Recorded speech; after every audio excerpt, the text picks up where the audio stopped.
Detective Simmons sat in his car, the ceiling light illuminating the interior as he took drags from his cigarette. The smoke filled into the vehicle despite his attempts to blow it out the window. The keys were in the ignition, but the car was not running. Simmons was waiting for someone. Simmons stared into the darkness of the alley he was parked in, his eyes moving from shadow to shadow as he waited for someone to appear.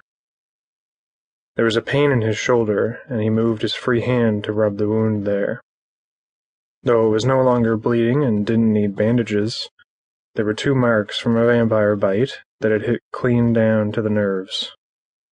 He could touch the wound and not feel it, but the pain was still there in the surrounding tissue. He would have a scar there for the rest of his life, he imagined. A constant reminder of his failure, and of the freak hybrid who gave it to him. After he rolled his shoulder and went back to staring at shadows, he noticed movement in the back seat of his car. There was a man sitting there, shrouded in shadows and a hood. "Jesus fuck, can you not do that?" Simmons shouted. "Perhaps if you paid a bit more attention to your surroundings, you would not have been startled," the man replied. "Yeah, well right now I have 2 pains in the neck. This," Simmons said, pointing to where he was bitten, "and you. I can't pay attention to both at the same time." "The boss is displeased," the man hissed, ignoring Simmons' comment. "Psst," Simmons scoffed.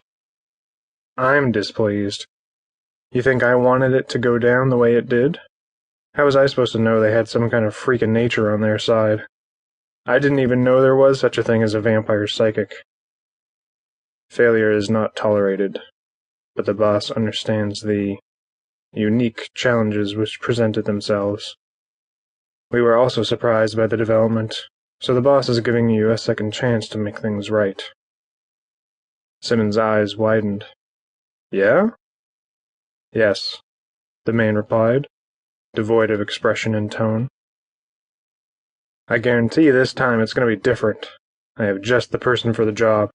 A real professional scumbag." "There is one change, however. The target is different.